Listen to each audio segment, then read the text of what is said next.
বাংলার রাজনীতিতে একটা সময় ছিল যখন ভোট মানে ছিল দেওয়াল লিখন, মাইক, মিছিল আর পোস্টার। আর এখন ভোট মানে অন্য ছবি, বোমা, গুলি, এলাকা দখল, পালিয়ে বেড়ানো নেতা। আর তারপর একদিন গভীর রাতে অন্য রাজ্য থেকে গ্রেপ্তারি। হাওড়ার শিবপুরের চওড়া বস্তির ঘটনাটা যেন সেই নতুন বাংলারই প্রতিচ্ছবি।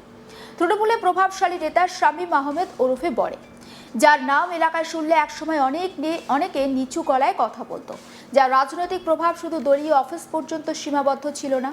অভিযোগ ছিল গোটা এলাকায় তার নিজস্ব দাপট চলত। আর সেই বড়েই এবার মুম্বাই ক্রাইম ব্রাঞ্চের হাতে গ্রেপ্তার। আর সেই গ্রেপ্তারি শুধু একজন নেতার গ্রেপ্তার নয়, এটা বাংলার ভোট পরবর্তী রাজনৈতিক হিংসার এক ভয়ঙ্কর বাস্তবকে সামনে এনেছে। 7ই মে শিবপুরের চওড়া বস্তিতে যা ঘটেছিল তা কোনো সাধারণ রাজনৈতিক ঝামেলা ছিল না। অভিযোগ, বিজেপি আর তৃণমূল কর্মীদের মধ্যে এলাকা দখলকে কেন্দ্র করে শুরু হয় সংঘর্ষ। আর তারপর মুহূর্তের মধ্যে গোটা এলাকা যুদ্ধক্ষেত্রে পরিণত হয়। বোমাবাজি, গুলি চালনা, আতঙ্কে ঘরবন্দি সাধারণ মানুষ। আর সেই ঘটনার কেন্দ্রে উঠে আসে বরের নাম। অভিযোগ, বরে এবং তার দলবল এলাকায় তাণ্ডব চালায়। তারপর থেকেই সে উধাও। পুলিশ খুঁজছে, বিরোধীরা সরব, আর সাধারণ মানুষ বলছে এটাই কি গণতন্ত্র? সবথেকে তাৎপর্যপূর্ণ বিষয় হলো, বরে শুধু একজন সাধারণ কর্মী নয়, তার স্ত্রী শামীমা বানু তৃণমূলের প্রাক্তন কাউন্সিলর। অর্থাৎ রাজনৈতিক আর প্রশাসনিক প্রভাব দুটোই ছিল পরিবারের হাতে। এ কারণে বিরোধীদের অভিযোগ আরও তীব্র। বাংলায় কি রাজনৈতিক ক্ষমতা মানেই আইনের ঊর্ধ্বে উঠে যাওয়া?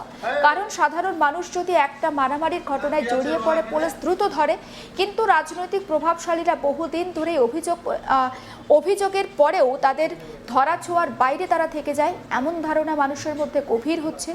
বরের ক্ষেত্রেও সেই প্রশ্ন উঠেছিল, কিন্তু এবার ছবিটা বদলেছে। মুম্বাইয়ের মতো দূরের শহর থেকে তাকে গ্রেপ্তার করা হয়েছে। অর্থাৎ শুধু রাজ্য পুলিশ নয়, আন্তঃরাজ্য স্তরেও তল্লাশি চলছিল। এটা স্পষ্ট বার্তা, পালিয়ে গিয়েও রক্ষা নেই। আর এখানেই তো রাজনীতির নতুন মোড়। কারণ বাংলায় ক্ষমতার পালাবদলের পর থেকেই শাসক বিরোধী দুপক্ষই রাজনৈতিক হিংসা নিয়ে একে অপরকে অভিযোগ করছে, আক্রমণ করছে। বিজেপি অভিযোগ করছে তাদের কর্মীদের উপর হামলা চলছে, আবার তৃণমূল বলছে বিজেপি উত্তেজনা ছড়িয়ে রাজনৈতিক মেরুকরণ করতে চাইছে। কিন্তু বাস্তব বলছে হিংসা বন্ধ হয়নি, বরং ভোটের পরে অনেক এলাকায় নতুন করে এলাকা দখলের রাজনীতি মাথাচাড়া দিয়েছে। শিবপুরের ঘটনাও সেই একই ছবির অংশ। বাংলা রাজনীতিতে এলাকা শব্দটার আলাদা গুরুত্ব আছে। এখানে শুধু ভোটে জেতা যথেষ্ট নয়, এলাকায় প্রভাব ধরে রাখাও বড় বিষয়। কে মিছিল করবে, কে পোস্টার লাগাবে, কোন ক্লাবে কার ছবি থাকবে, সবকিছুই ক্ষমতার প্রকাশ। আর সেই ক্ষমতার লড়াই যখন রাস্তায় নামে, তখন গণতন্ত্র খুব দ্রুত গ্যাংওয়ারে পরিণত হয়। চওড়া বস্তির ঘটনা সেটাই হয়েছে বলে অভিযোগ। বোমা আর গুলির শব্দে সাধারণ মানুষ আতঙ্কে ছিল। অনেক পরিবার তারা ঘরের আলো বন্ধ করে বসেছিল। বাচ্চারা কাঁদছিল, বৃদ্ধরা ফোনে আত্মীয়দের খবর দিচ্ছিল।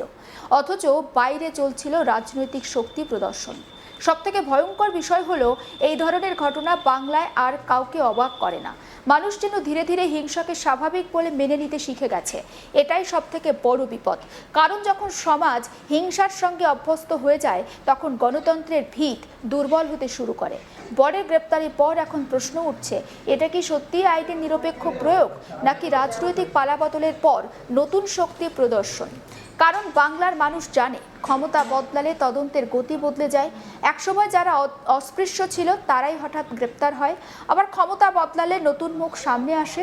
এ কারণেই সাধারণ মানুষের মধ্যে একটা সংশয় তৈরি হয়েছে, আইন কি সত্যি সবার জন্য সমান? তবে এটাও সত্যি, ভোট পরবর্তী হিংসার ঘটনাগুলো নিয়ে দীর্ঘদিন ধরে বিরোধীরা সরব ছিল। আদালতে একাধিক মামলা হয়েছে, বহু এলাকায় কেন্দ্রীয় বাহিনী নামানো হয়েছে। সেই প্রেক্ষাপটে বরের গ্রেপ্তার রাজনৈতিকভাবে অত্যন্ত গুরুত্বপূর্ণ। কারণ এটা প্রতীকী।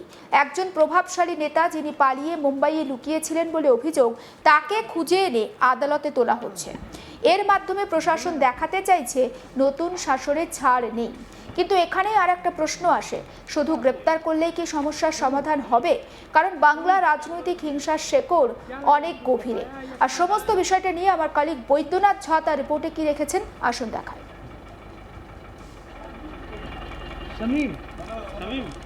ভোট পরবর্তী হিংসা জেরে গ্রেপ্তার হলেন তৃণমূলের এক নেতা। হাওড়া শিবপুর চওড়া বস্তি এলাকায় গত 7 মে ভোট পরবর্তী হিংসা হয়।